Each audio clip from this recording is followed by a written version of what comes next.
제 애는 제가 훈육해요. 어머님이 뭘 안다고 그러세요? 차가운 목소리가 거실을 가로질렀습니다. 5살배기 손주 지훈이가 막 던진 장난감 자동차가 제 발등에 부딪혔을 때 저는 그저 조용히 아이를 달래려 했을 뿐이었습니다. 지훈아, 할머니 아파.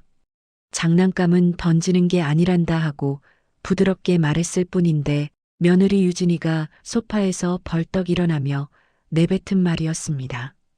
애가 스트레스 받잖아요. 어머님은 병원 말단 출신이시잖아요. 요즘 아동 심리 같은 거 모르실 텐데.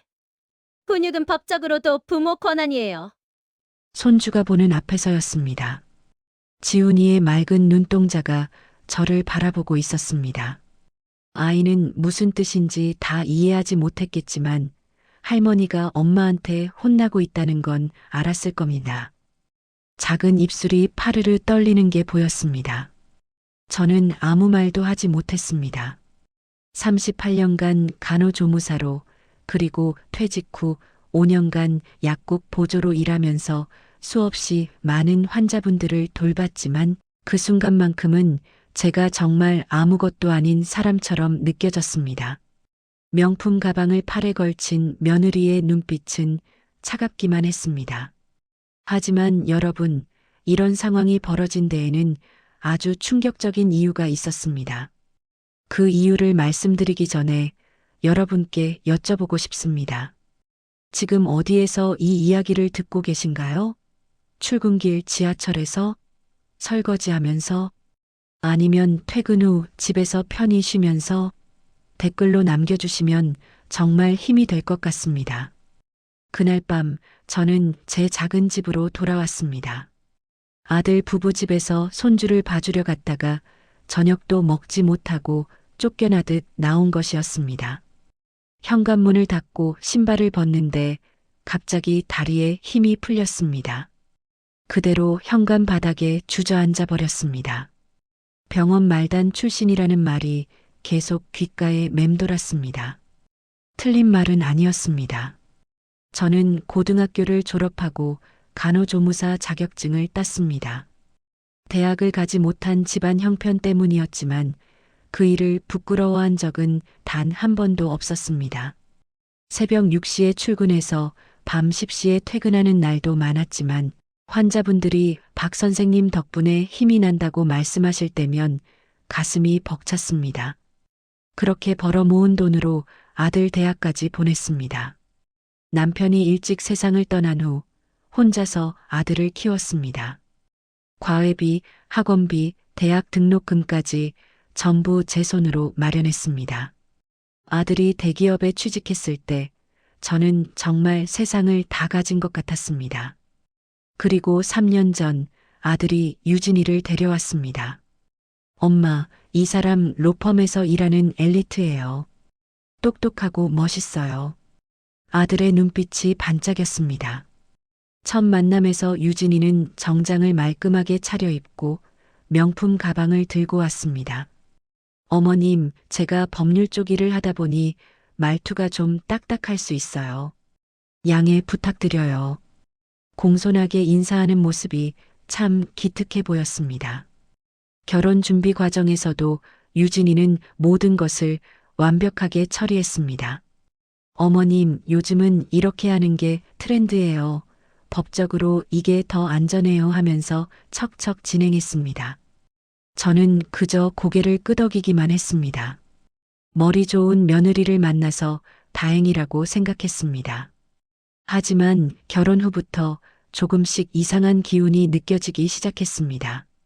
명절에 모여도 유진이는 늘 저 로펌에서 급한 일이 생겨서요 하며 먼저 자리를 떴습니다.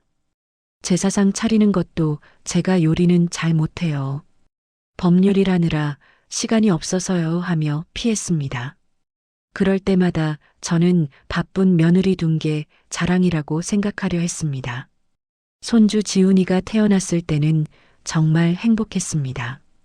작고 보드라운 손주를 처음 안았을 때의 그 감동을 어떻게 말로 표현할 수 있을까요? 하지만 유진이는 산후조리원에서 나온 후에도 제 도움을 거의 받지 않았습니다. 어머님 방식은 구시대적이에요. 요즘은 과학적 육아가 중요하거든요. 그렇게 말하면서 비싼 육아 도우미를 썼습니다. 그리고 오늘 손주 앞에서 그런 말을 들은 것입니다. 현관 바닥에 앉아있던 저는 천천히 일어났습니다. 무릎이 시큰거렸지만 참았습니다.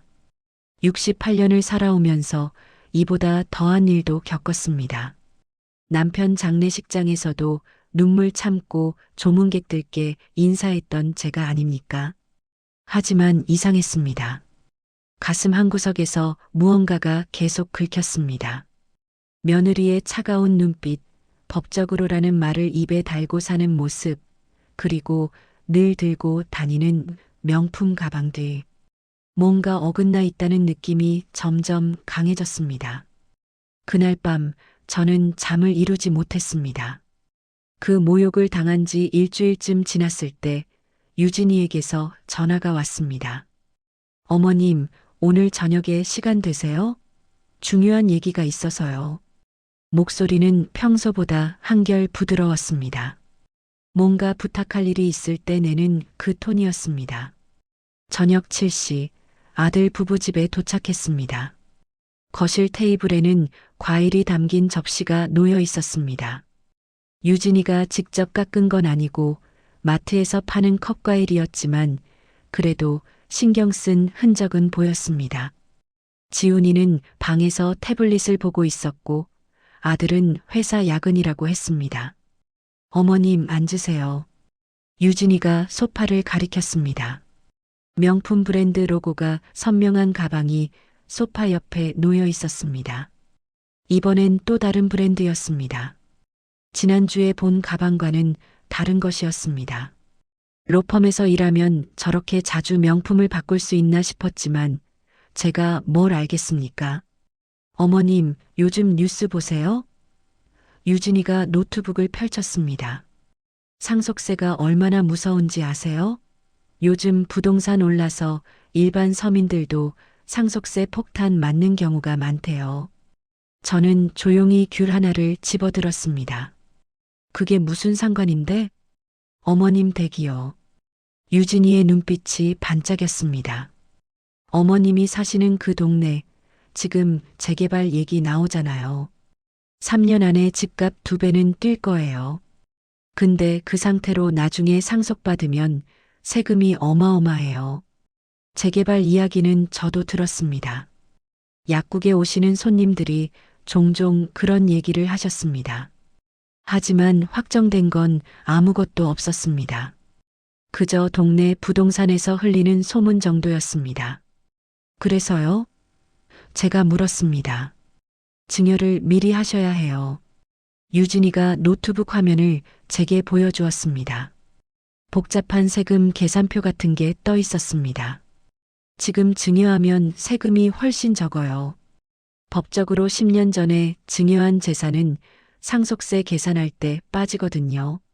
제가 로펌에서 이런 케이스 많이 봤어요. 저는 귤을 까면서 유진이를 바라봤습니다.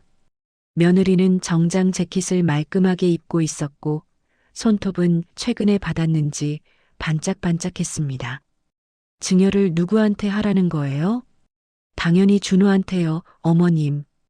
유진이가 환하게 웃었습니다. 제 아들 이름이었습니다. 준호 명의로 해두면 나중에 세금 문제 없고 어머님도 그냥 평생 거기 사시면 되잖아요. 법적으론 소유주만 바뀌는 거예요. 귤 한쪽을 입에 넣었습니다.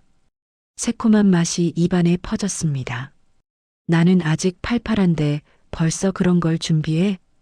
어머님, 이게 절세 전략이에요. 유진이가 노트북을 더 가까이 밀었습니다. 요즘 똑똑한 분들은 다 이렇게 해요. 미리미리 준비 안 하면 나중에 후회해요. 법이 자꾸 바뀌잖아요. 지금 안 하면 나중엔 더 큰 세금 내야 할 수도 있어요. 법이 바뀐다는 말에 저는 잠시 멈칫했습니다. 그럴 수도 있겠다 싶었습니다. 뉴스에서 맨날 세금 얘기하는 걸 들었으니까요. 하지만 뭔가 석연치 않았습니다. 왜 갑자기 이런 얘기를 하는 걸까요? 지난주엔 손주 앞에서 저를 그렇게 모욕하더니 이번엔 이렇게 친절하게 세금 걱정을 해주다니. 생각해 볼게. 제가 말했습니다. 어머님, 지금 해야 해요. 유진이의 목소리가 조금 급해졌습니다. 재개발 발표 나면 집값 확 뛰어요. 그럼 이미 늦은 거예요. 증여세도 확 올라가고요. 제가 로펌에서 일하니까 이런 거 잘 알아요. 법적으로 타이밍이 정말 중요해요. 로펌, 법적으로 타이밍. 유진이는 늘 이런 단어들을 입에 달고 살았습니다. 처음엔 그게 전문가처럼 보여서 믿음직했는데 요즘은 그 말들이 마치 저를 압박하는 주문처럼 느껴졌습니다. 내가 살던 집인데 좀 생각할 시간을 줘. 제가 단호하게 말했습니다. 유진이의 얼굴이 순간 굳었습니다. 하지만 금방 미소를 지으며 말했습니다. 물론이죠, 어머님. 천천히 생각하세요. 근데 너무 늦으면 안 돼요. 제가 다음 주에 관련 서류 준비해 올게요. 로펌 변호사님한테 자문도 받아보고요. 그날 밤 집으로 돌아오는 버스 안에서 저는 계속 생각했습니다. 38년 전 남편과 함께 은행 대출받아 산 그 집이었습니다. 남편이 세상 떠난 후에도 악착같이 대출금을 갚았습니다. 월급의 절반을 은행에 넣으면서 10년을 버텼습니다. 그렇게 완전히 제 소유가 된 그 집이었습니다. 작은 집이었지만 제게는 전부였습니다. 아들을 키운 곳이고 남편의 흔적이 남아있는 곳이었습니다. 거실 벽에는 아직도 아들이 초등학교 때 그린 그림이 붙어 있었습니다. 안방 장롱에는 남편의 마지막 양복이 걸려 있었습니다. 그런데 그걸 증여하라고요? 물론 언젠간 아들에게 물려줘야 한다는 건 알고 있었습니다. 하지만 왜 지금이어야 할까요? 왜 유진이가 그렇게 급하게 서두를까요? 버스에서 내려 집으로 걸어가는데 동네 부동산 앞을 지나게 됐습니다. 불이 켜져 있었습니다. 문득 궁금해져서 안으로 들어갔습니다. 어머님, 어서 오세요. 젊은 남자 직원이 반갑게 맞았습니다. 동네에서 오래 봐온 얼굴이었습니다. 우리 동네 재개발 얘기 진짜예요? 제가 물었습니다. 직원이 고개를 갸우뚱했습니다. 재개발이요? 아, 그거 3년 전부터 도는 소문인데요. 아직 확정된 거 없어요. 구청에서 검토는 한다는데 빨라야 5년은 걸릴 거예요. 어쩌면 무산될 수도 있고요. 그럼 집값은? 오르긴 했죠. 근데 서울 전체가 다 오른 거예요. 우리 동네만 특별히 오른 건 아니에요. 직원이 웃었습니다. 혹시 파실 생각 있으세요? 아니요. 그냥 궁금해서. 저는 부동산을 나왔습니다. 5년. 어쩌면 무산될 수도 있다. 유진이가 말한 것과는 달랐습니다. 3년 안에 2배 뛴다고 했는데 재개발 자체가 확정도 안 된 상태였습니다. 집에 들어와서도 잠이 오지 않았습니다. 침대에 누워 천장을 바라보며 생각했습니다. 혹시 제가 너무 예민한 걸까요? 며느리가 진심으로 저를 위해서 걱정해 주는 걸까요? 아니면 다른 속셈이 있는 걸까요? 다음 날 약국에서 일하는데 단골 할머니 한 분이 오셨습니다. 정우가 너 며느리 로펌에서 일한다며? 잘 됐네. 네, 그렇대요. 제가 약을 포장하며 대답했습니다. 우리 아들 친구가 그 근처 로펌 다니는데 요즘 거기 힘들다더라. 경기 안 좋아서 사람 자꾸 자르고.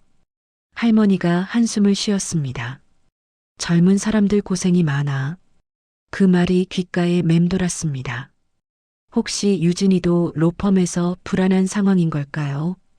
그래서 제 집을 미리 확보하려는 걸까요? 아니, 제가 너무 며느리를 나쁘게 보는 건가? 하지만 가슴속 의심의 씨앗은 이미 싹을 틔우기 시작했습니다. 일주일 후 유진이는 정말로 서류 뭉치를 들고 찾아왔습니다. 두툼한 파일이었습니다. 어머님, 제가 로펌 변호사님한테 자문 받아서 준비했어요. 여기 서명만 하시면 돼요. 저는 그 서류를 받아보지도 않았습니다. 아직 생각 중이라고 했잖아. 어머님, 지금이 적기예요. 법적으로요. 유진이의 목소리에 조바심이 묻어났습니다. 다음 달이면 새 법 개정안 나온다고 했어요.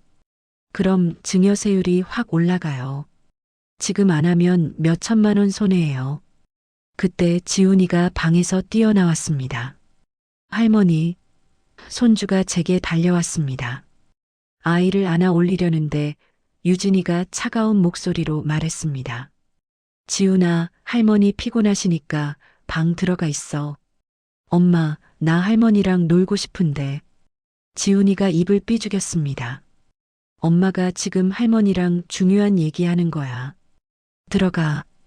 유진이의 목소리가 높아졌습니다. 아이는 겁을 먹은 듯 방으로 들어갔습니다. 저는 그 모습을 보며 가슴이 아팠습니다. 손주와 놀고 싶은데 며느리 눈치를 봐야 하는 제 처지가 서글펐습니다. 어머님, 솔직히 말씀드릴게요. 유진이가 한숨을 쉬며 말했습니다. 저희 지금 여유가 없어요. 아이 교육비, 생활비 다 빠듯해요. 어머님 댁이라도 미리 정리해두면 나중에 목돈 필요할 때 담보대출이라도 받을 수 있잖아요. 그 순간 저는 깨달았습니다. 세금이니 절세니 하는 말들은 전부 핑계였습니다. 진짜 목적은 제 집을 담보로 돈을 쓰겠다는 것이었습니다. 제가 죽을 때까지 기다릴 수 없으니 지금 당장 명의를 넘기라는 것이었습니다. 안 돼. 제가 단호하게 말했습니다. 그 집은 내가 죽을 때까지 내 명의로 둘 거야. 유진이의 얼굴이 일그러졌습니다. 어머님, 그게 무슨 말씀이세요? 어차피 준호한테 갈 집인데 왜 그러세요? 혹시 저희를 못 믿으세요? 믿고 안 믿고의 문제가 아니야. 내 집이니까 내가 결정하는 거야. 어머님도 참. 유진이가 비웃듯 말했습니다. 요즘 시대가 어떤 시대인데 그렇게 구식으로 생각하세요. 제가 법률 전문가니까 드리는 조언인데 그것도 무시하시고 병원 보조 일만 하시다 보니까 이런 복잡한 거 이해 못 하시는 것 같네요. 또 그 말이었습니다. 병원 보조 말단 무식하다는 뜻이었습니다. 저는 참았습니다. 화를 내면 며느리 뜻대로 되는 것 같아서 더 참았습니다. 나 이제 갈게. 저는 일어났습니다. 어머님, 서류라도 가져가세요. 천천히 읽어보시고. 유진이가 파일을 내밀었습니다. 필요 없어. 저는 그대로 현관으로 향했습니다. 뒤에서 유진이의 날카로운 한숨 소리가 들렸습니다. 준호 아빠 오면 얘기해야겠네. 어머님이 이렇게 고집 부리신다고. 현관문을 닫고 나오는데 다리가 후들거렸습니다. 엘리베이터 안에서 거울에 비친 제 모습을 봤습니다. 68세 할머니, 주름진 얼굴, 약국 보조로 일하며 겨우겨우 살아가는 늙은 여자. 며느리 눈에는 그렇게 보이겠지요. 이용할 가치는 있지만 존중할 필요는 없는 그런 사람. 하지만 저는 그냥 넘어갈 수 없었습니다. 뭔가 단단히 잘못되어 있다는 확신이 들었습니다. 그날 이후로 며느리의 압박은 더 노골적이 되었습니다. 아들에게까지 말을 한 모양이었습니다. 어느 날 저녁 아들에게서 전화가 왔습니다. 엄마, 유진이가 그러는데 집 증여 얘기 거절하셨다면서요? 그래, 아직은 안 할 거야. 제가 대답했습니다. 엄마, 유진이가 로펌에서 일하니까 이런 거 잘 알잖아요. 세금 문제 진짜 심각하대요. 미리미리 안 하면 나중에 큰일 난대요. 아들의 목소리에는 걱정이 묻어났습니다.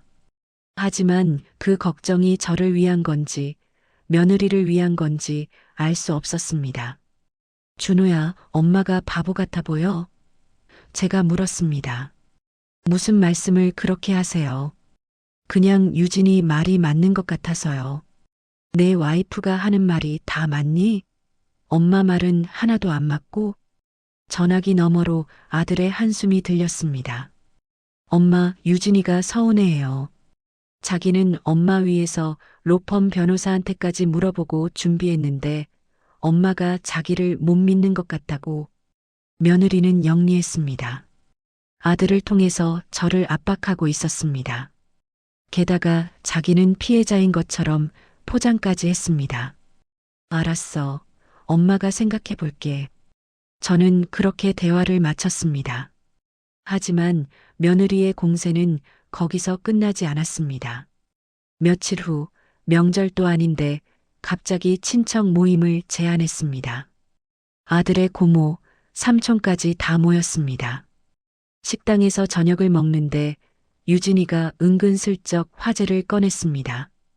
요즘 상속세 때문에 집안 싸움 나는 경우 많다면서요? 저희는 미리미리 준비하려고 해요. 고모가 관심을 보였습니다. 그래, 어떻게? 어머님 집을 미리 증여받으려고요. 세금 아끼려면 지금 해야 한대요. 제가 로펌에서 일하니까 이런 거 잘 알거든요. 삼촌이 고개를 끄덕였습니다. 그거 현명한 생각이네. 요즘 세금 장난 아니라던데. 저는 아무 말도 하지 않았습니다. 하지만 속으로는 치밀어 올랐습니다. 며느리는 친척들 앞에서 마치 제가 동의한 것처럼 말하고 있었습니다. 그리고 자기가 얼마나 똑똑하고 현명한지 자랑하고 있었습니다. 형님, 며느리 잘 뒀네. 법률 전문가가 집안에 있으니 든든하겠어. 삼촌이 웃으며 말했습니다. 유진이는 겸손한 척 손을 저었습니다. 아니에요, 삼촌. 제가 아는 게 많지 않아요. 그냥 어머님 도와드리고 싶은 마음뿐이에요. 식사를 마치고 화장실에 가는데 고모가 저를 따라왔습니다. 정호가 며느리 말이 맞는 것 같은데 세금 문제 심각하잖아. 괜히 고집 부리지 말고 전문가 말 들어. 언니, 그 집은 내가 평생 모아서 산 집이에요. 제가 말했습니다. 그래도 어차피 준호한테 갈 거 아니야? 지금 주나 나중에 주나 똑같잖아. 똑같지 않았습니다.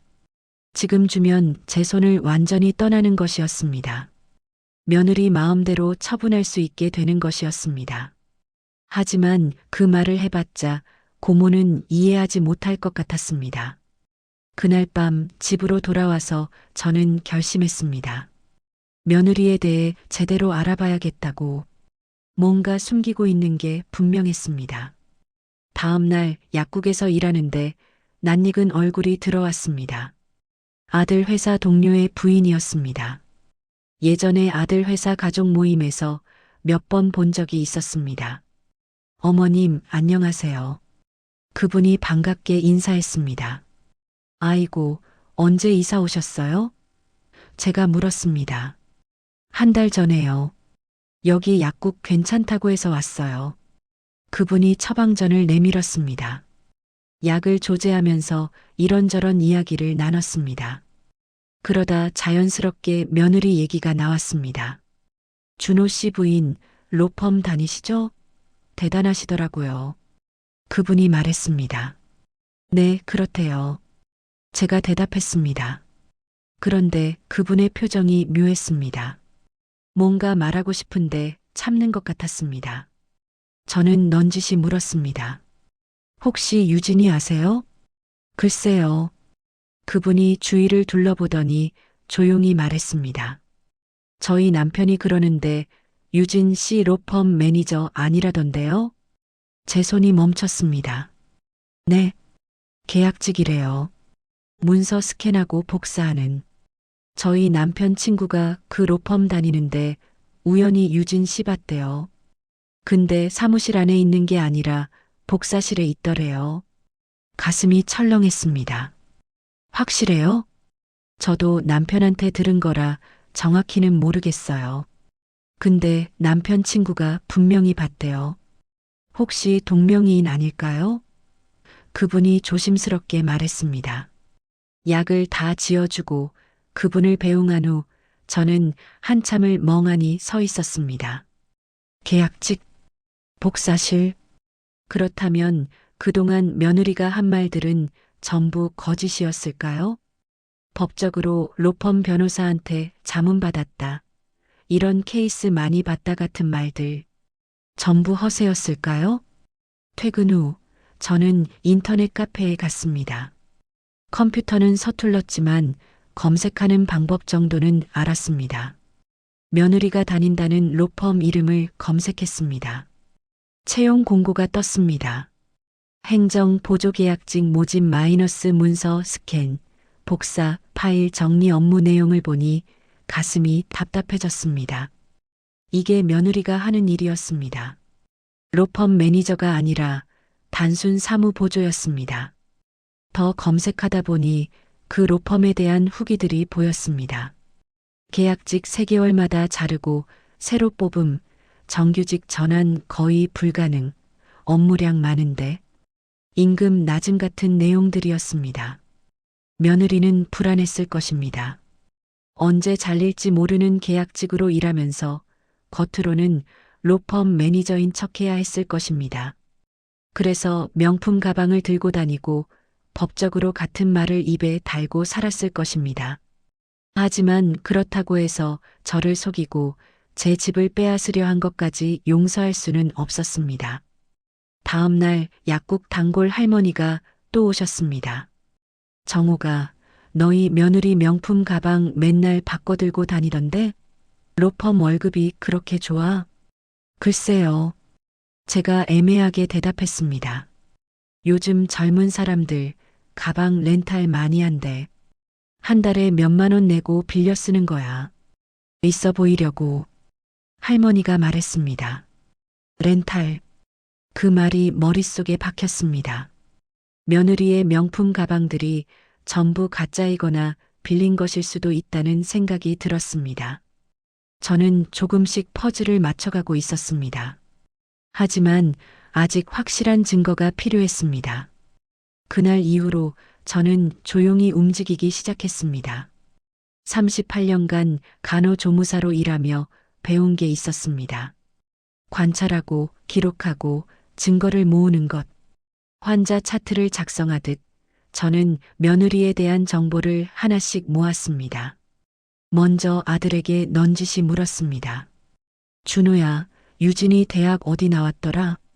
전문대요, 엄마. 왜요? 아니, 그냥 로스쿨 준비했다고 하던데? 아, 그건 졸업하고 나서 잠깐 생각했던 거래요. 근데 바로 취업해서 포기했대요. 거짓말이었습니다. 며느리는 결혼 전에 제게 로스쿨 준비하다가 로펌에 먼저 취직하게 됐어요. 나중에 다시 도전할 거예요 라고 말했었습니다. 마치 로스쿨에 떨어진 게 아니라 스스로 선택한 것처럼 포장했었습니다. 다음은 재정 상태였습니다. 아들에게 물어볼 수는 없었습니다. 하지만 며느리가 실수로 흘린 말들을 기억해냈습니다. 요즘 여유가 없다, 목돈이 필요하다 같은 말들. 계약직 월급으로는 아들과 함께 생활하기 빠듯할 것이었습니다. 저는 아들이 결혼할 때 전세자금 5천만 원을 빌려줬습니다. 차용증을 썼었습니다. 며느리가 어머님, 법적으로 가족 간 거래도 차용증 있는 게 좋아요라고 해서 작성한 것이었습니다. 그때는 며느리가 꼼꼼하다고 생각했는데 지금 생각해보니 나중을 대비한 것 같았습니다. 그 차용증을 찾아봤습니다. 서랍 깊숙이 보관해둔 서류철에 있었습니다. 2년 전에 쓴 것이었고 3년 후 일시 상환이라고 적혀 있었습니다. 아직 갚을 시기가 오지 않았지만 이것도 증거가 될 수 있었습니다. 어느 날 아들 부부 집에 깜짝 방문했습니다. 유진이는 없고 아들만 있었습니다. 손주와 놀아주다가 우연히 거실 서랍을 열게 됐습니다. 고지서들이 쌓여 있었습니다. 카드 대금 고지서, 현금 서비스 이용 내역, 소액 대출 안내문. 아들 명의였지만 필체는 며느리 것이었습니다. 금액을 보고 깜짝 놀랐습니다. 카드론 800만 원, 현금 서비스 500만 원, 소액 대출 300만 원. 합치면 1,600만 원이었습니다. 아들은 이걸 알까요? 며느리가 아들 몰래 빚을 지은 건 아닐까요? 저는 조심스럽게 아들에게 물었습니다. 준호야, 요즘 돈 쓸 일 많아? 괜찮아요, 엄마. 유진이가 잘 관리하고 있어요. 아들은 아무것도 모르고 있었습니다. 며느리를 믿고 있었습니다. 그날 밤 저는 예전에 함께 일했던 병원 의사 선생님께 전화했습니다. 지금은 개업하셨지만 친분이 있었습니다. 그분의 아들이 변호사였습니다. 선생님, 죄송한데 아드님 좀 소개해 주실 수 있으세요? 법률 상담 받을 게 있어서요. 정옥 씨, 무슨 일이에요? 괜찮아요? 네, 괜찮아요. 그냥 확인하고 싶은 게 있어서요. 며칠 후 저는 그 변호사를 만났습니다. 젊고 똑똑해 보이는 분이었습니다. 제가 모은 자료들을 보여줬습니다. 며느리가 이런 말들을 했는데 법적으로 맞는 말인가요? 변호사는 자료를 꼼꼼히 살펴봤습니다. 그리고 고개를 저었습니다. 어머님, 이건 전부 잘못된 정보예요. 증여세율이 다음 달에 오른다는 것도 거짓이고 10년 전 증여가 상속세에서 제외된다는 것도 과장됐어요. 게다가 재개발 확정도 안 된 지역에서 집값이 2배 오른다는 건 추측일 뿐이에요. 그럼 며느리가 거짓말을 한 거네요? 법률 지식이 없는 분이 들은 얘기를 과장한 것 같아요. 로펌에서 일한다고 하셨죠? 실제로는 어떤 업무를 하시나요? 저는 계약직 문서 보조라는 사실을 말했습니다. 변호사가 고개를 끄덕였습니다. 그럼 전문적인 법률 지식은 없으실 거예요. 로펌 행정 보조는 변호사 업무를 보조하는 거지 직접 법률 자문을 하지는 않거든요. 선생님, 제가 더 알아봐야 할 게 있을까요? 변호사는 잠시 생각하더니 말했습니다. 며느리분의 재정 상태를 확인해 보세요. 만약 빚이 많다면 어머님 집을 노리는 이유가 명확해질 거예요. 저는 변호사에게 고마움을 표하고 돌아왔습니다.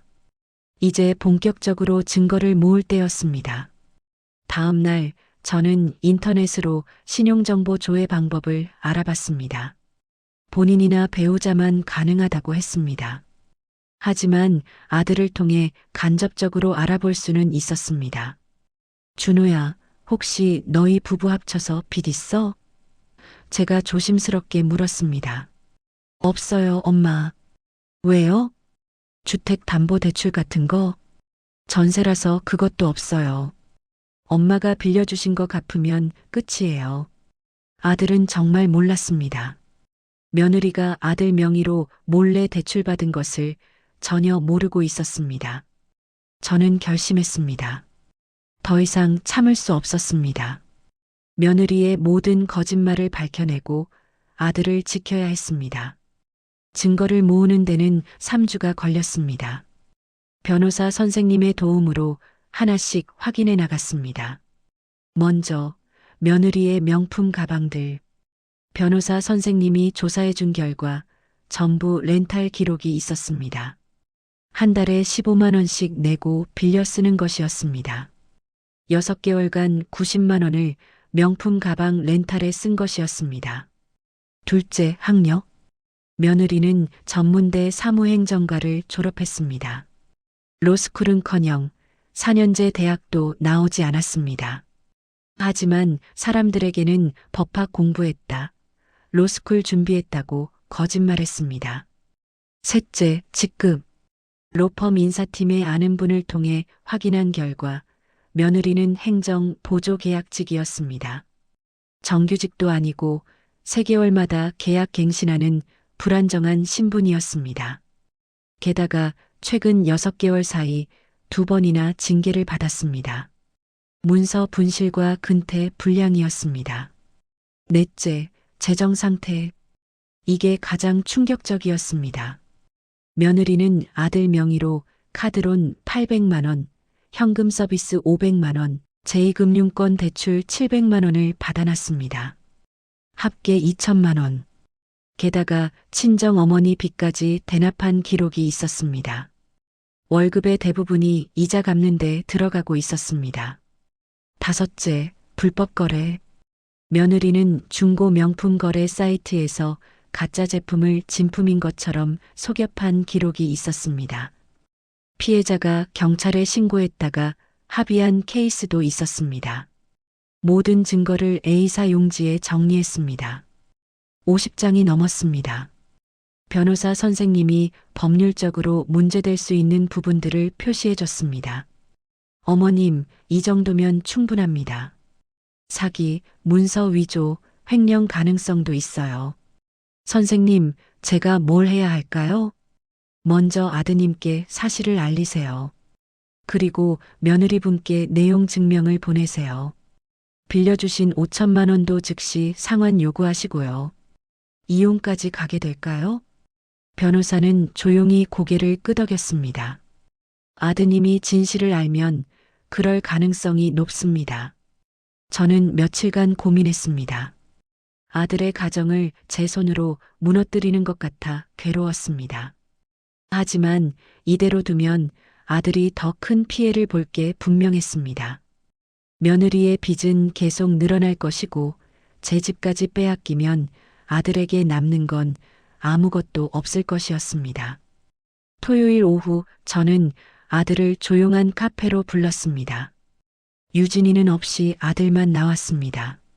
엄마, 무슨 일이에요? 아들이 걱정스러운 얼굴로 물었습니다. 저는 준비한 서류 파일을 테이블 위에 놓았습니다. 준호야, 이거 읽어봐. 아들이 파일을 펼쳤습니다. 첫 장은 며느리의 진짜 학력과 직급이었습니다. 아들의 얼굴이 굳어졌습니다. 이게 뭐예요, 엄마? 사실이야. 유진이는 로펌 매니저가 아니야. 계약직 행정보조야. 설마. 유진이가 그랬을 리 없어요. 다음 장 봐. 저는 차분하게 말했습니다. 아들이 페이지를 넘겼습니다. 명품 렌탈 기록, 대출 내역, 친정 빚 대납 증거. 한 장 한 장 넘길 때마다 아들의 얼굴에서 피가 빠져나갔습니다. 이건 제 명의잖아요? 아들이 카드론 서류를 보며 떨리는 목소리로 말했습니다. 유진이가 내 명의로 대출받은 거야. 너 몰랐지? 몰랐어요. 이런 거 처음 봐요. 아들의 손이 떨렸습니다. 마지막 페이지는 로펌 징계 기록과 불법 명품 거래 내역이었습니다. 아들은 더 이상 말을 하지 못했습니다. 그저 서류를 멍하니 바라볼 뿐이었습니다. 준호야, 엄마가 며느리를 미워서 이러는 거 아니야. 내가 더 큰 피해 보기 전에 진실을 알아야 한다고 생각했어. 아들이 고개를 들었습니다. 눈가가 붉어져 있었습니다. 엄마, 저 어떡하죠? 일단 집에 가서 유진이한테 물어봐. 해명할 기회는 줘야지. 그날 밤 아들 부부 집에서 큰 소리가 났다고 합니다. 이웃이 말해줬습니다. 3일 후 저는 아들 부부를 제 집으로 불렀습니다. 며느리는 처음으로 화장기 없는 얼굴로 왔습니다. 명품 가방도 없었습니다. 그저 낡은 청가방 하나만 들고 왔습니다. 거실 테이블 위에 저는 모든 증거를 펼쳐놓았습니다. 마치 환자 차트를 정리하듯 시간 순으로 깔끔하게 배열했습니다. 앉아요, 유진이.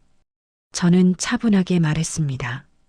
며느리는 고개를 숙인 채 소파에 앉았습니다. 아들은 그 옆에 딱딱한 표정으로 앉았습니다. 이게 다 사실이에요? 제가 물었습니다. 며느리는 대답하지 않았습니다. 학력 위조. 전문대 졸업인데 로스쿨 준비했다고 거짓말했죠. 이건 사실이에요? 네. 작은 목소리였습니다. 직급 허위. 로펌 매니저가 아니라 계약직 행정보조. 이것도 사실이죠? 네. 명품 가방들은 전부 렌탈. 6개월간 90만 원 썼죠. 이것도 사실이에요? 며느리가 고개를 끄덕였습니다. 저는 다음 서류를 집어들었습니다. 준호 명의로 받은 대출 2천만 원. 준호는 몰랐죠? 죄송해요. 며느리가 울먹이기 시작했습니다. 친정 어머니 빚 500만 원 대납. 이것도 준호 모르게 한 거죠? 어머님이 힘드셔서. 그래서 남편 명의로 몰래 대출 받은 거예요? 제 목소리가 높아졌습니다. 그게 맞는 짓이에요? 며느리는 얼굴을 손으로 가렸습니다. 어깨가 들썩였습니다. 로펌에서 징계 2번, 문서 분실하고 근태 불량. 3개월마다 계약 갱신 안 될까봐 불안했죠? 그래서 제 집을 노린 거예요? 아니에요, 어머님. 며느리가 얼굴을 들었습니다. 눈물 범벅이었습니다. 정말 어머님을 위해서 거짓말하지 마요. 제가 테이블을 쳤습니다. 증여받으면 담보대출 받을 수 있다고 했잖아요. 본인이 한 말이에요. 며느리는 더 이상 변명하지 못했습니다. 저는 다음 서류를 펼쳤습니다. 불법 명품 중고거래. 가짜를 진짜인 것처럼 속여서 팔았죠. 피해자가 경찰 신고했다가 300만 원 받고 합의했죠. 이게 법을 아는 사람이 할 짓이에요? 그건 제가 너무 힘들어서. 며느리가 흐느꼈습니다. 힘들면 거짓말해도 돼요? 사기쳐도 돼요? 제 목소리가 떨렸습니다. 저한테 병원 말단이라고 했죠. 법적으로 잘 안다고 했죠. 그런데 정작 본인은 법도 모르고 직장에서도 징계받고 빚만 잔뜩 지고 있었잖아요. 아들이 입을 열었습니다. 유진아, 이게 다 사실이야? 며느리가 아들을 보았습니다. 여보, 미안해. 나는 그냥. 왜 나한테 말 안 했어? 왜 내 명의로 몰래 대출 받았어? 아들의 목소리에 배신감이 묻어났습니다. 말하면 실망할까봐. 나 계약직이고 돈도 없고 그런 거 알면 날 떠날까봐. 며느리가 울었습니다. 그래서 거짓말한 거야? 우리 엄마한테 함부로 말하고 집까지 빼앗으려 한 거야? 며느리는 대답하지 못했습니다. 저는 마지막 서류를 꺼냈습니다. 내용 증명이었습니다. 유진이, 이거 읽어보세요. 제가 빌려준 전세자금 5천만 원, 즉시 상환 요구합니다. 법적으로 가능해요. 차용증에 채권자 요구 시 즉시 상환 가능이라고 적혀 있거든요. 유진이가 직접 그렇게 쓰라고 했죠? 며느리의 얼굴이 하얗게 질렸습니다. 어머님. 지금 당장은 불가능해요. 왜요? 법적으로 가능한데? 저는 며느리가 늘 하던 말투를 따라했습니다. 법적으로 채권자가 요구하면 즉시 상환해야 해요. 유진이가 잘 아시잖아요. 어머님, 제발. 며느리가 무릎을 꿇었습니다. 그리고 이 모든 증거자료 로펌에도 보낼 거예요. 직원이 불법 거래하고 타인 명에 도용한 거 회사에서 알아야 하지 않을까요? 안 돼요. 며느리가 소리쳤습니다. 그러면 전 해고돼요. 본인이 한 짓에 대한 대가예요.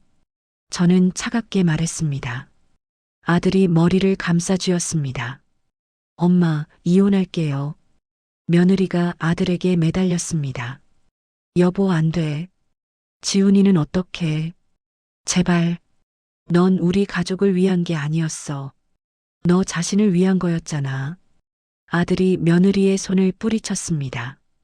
그 순간 며느리가 제게 마지막으로 말했습니다. 어머님이 이럴 줄 몰랐어요. 그냥 조용히 사실 줄 알았어요. 저는 조용히 대답했습니다. 저를 병원 말단이라고 무시했지만 38년간 일하며 배운 게 있어요. 환자 차트 정리하듯 증거를 모으고 기록하는 법.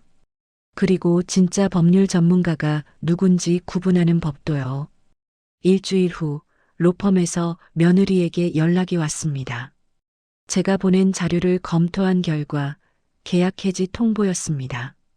징계 기록에다 불법 거래까지 더해지니 회사 입장에서는 더 이상 고용할 수 없다는 것이었습니다. 며느리는 직장을 잃었습니다. 계약직이었기에 퇴직금도 거의 없었습니다. 명품 가방 렌탈비, 각종 대출 이자, 카드값만 밀려 있었습니다. 아들은 이혼 절차를 진행했습니다. 처음에는 망설였습니다. 지훈이 때문이었습니다. 하지만 변호사 선생님이 말했습니다. 아드님, 지금 정리하지 않으면 빚이 계속 늘어납니다. 부인분이 또 몰래 대출받을 수 있어요. 신용불량자 되기 전에 결단을 내리세요. 재산분할 협의가 시작됐습니다. 며느리 측에서는 처음에 강경하게 나왔습니다. 법적으로 절반은 제 거예요. 하지만 저희 측 변호사가 준비한 자료를 보자 태도가 바뀌었습니다. 불법 명품 거래, 타인명의 도용, 사문서 위조 가능성, 이런 것들이 경찰 조사로 이어지면 며느리에게 불리했습니다. 재산분할 포기하시면 형사고소는 하지 않겠습니다. 저희 측 변호사가 제안했습니다. 며느리는 결국 동의할 수밖에 없었습니다. 재산분할을 포기하고 아들 명의로 받은 모든 대출의 책임도 본인이 지기로 했습니다. 2천만 원의 빚은 온전히 며느리 몫이 됐습니다. 양육권은 아들이 가졌습니다. 며느리의 불안정한 경제 상태와 거짓말 전력을 고려하면 법원도 아버지에게 양육권을 주는 게 맞다고 판단했습니다.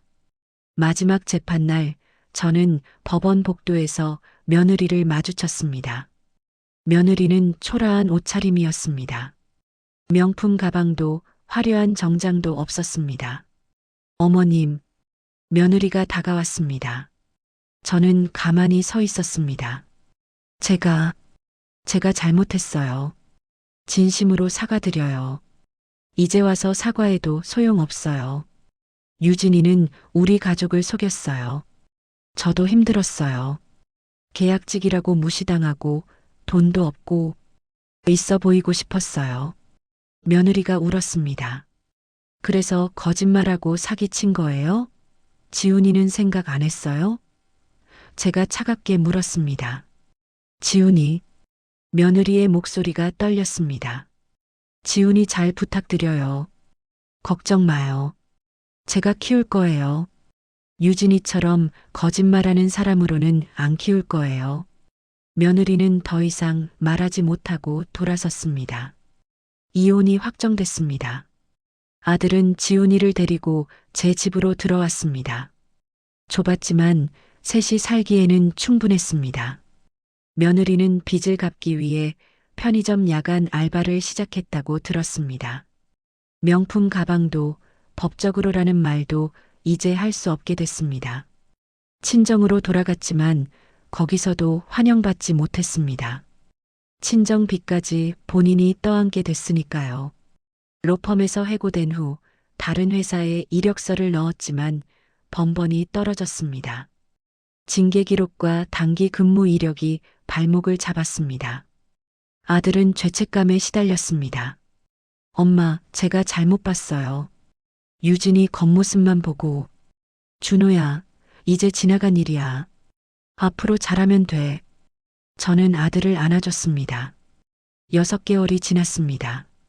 작은 집이지만 저희 셋은 평화롭게 살았습니다. 아들은 새로운 부서로 옮겨서 성실하게 일했습니다. 더 이상 빚에 시달리지 않으니 얼굴에 웃음이 돌아왔습니다. 지훈이는 처음에는 엄마를 많이 찾았습니다. 할머니, 엄마는 언제 와? 하고 물었습니다. 저는 아이 눈높이에서 설명했습니다. 지훈아, 엄마는 지금 할 일이 있어서 못 와.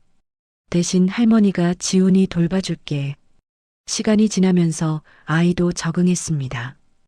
약국에서 퇴근하면 지훈이를 데리고 공원에 갔습니다. 그네를 밀어주고 미끄럼틀을 함께 탔습니다. 손주와 보내는 시간이 행복했습니다. 어느 날 지훈이가 물었습니다. 할머니는 병원에서 일했어? 응, 오래 일했지. 병원에서 뭐 했어?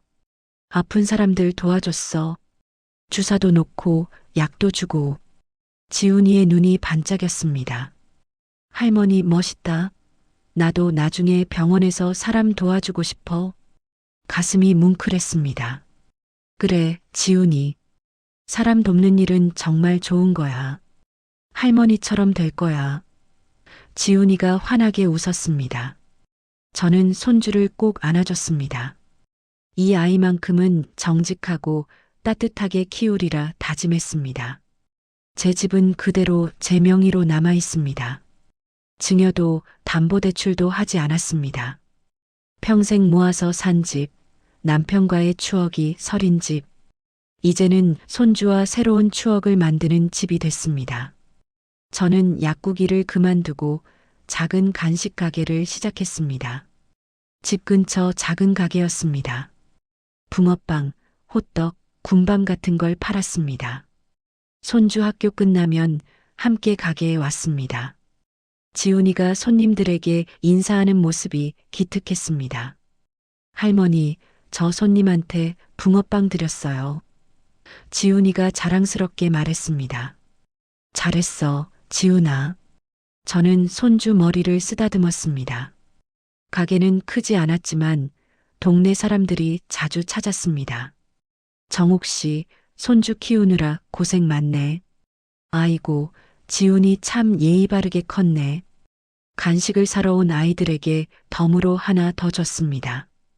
공부 열심히 해야 해. 아이들이 할머니 감사합니다. 하고 인사했습니다.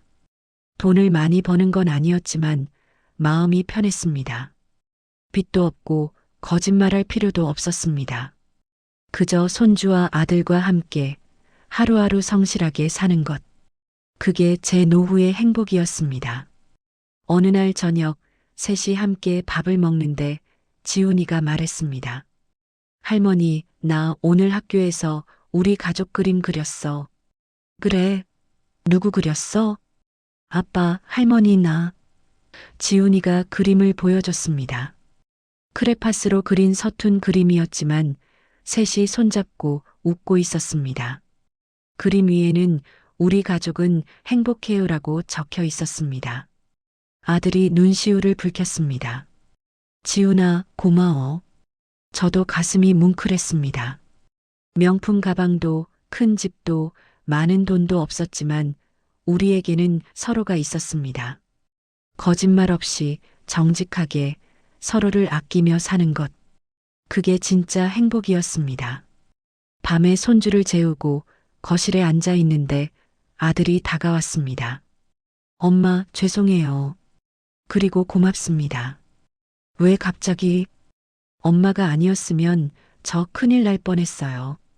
유진이한테 계속 속았을 거예요. 저는 아들의 손을 잡았습니다. 준호야, 이제 다 지나간 일이야. 앞으로 잘 살면 되는 거야. 네, 엄마. 열심히 살게요. 지훈이도 잘 키울게요. 너는 착한 아들이야. 엄마가 자랑스러워. 아들이 제 어깨에 머리를 기댔습니다. 어렸을 때처럼 창밖으로 달빛이 들어왔습니다. 조용하고 평화로운 밤이었습니다. 노후에 정말 중요한 건 돈이 아니라 평화라는 걸 저는 이제야 깨달았습니다. 사랑하는 사람들과 함께 거짓 없이 사는 것. 그게 진짜 부자로 사는 길이었습니다. 손주 지훈이는 무럭무럭 자라고 있었습니다. 할머니, 나중에 저도 병원에서 사람 도울래요. 하고 말하던 그 맑은 눈동자를 저는 평생 잊지 못할 것입니다. 우리 가족의 새로운 시작이었습니다.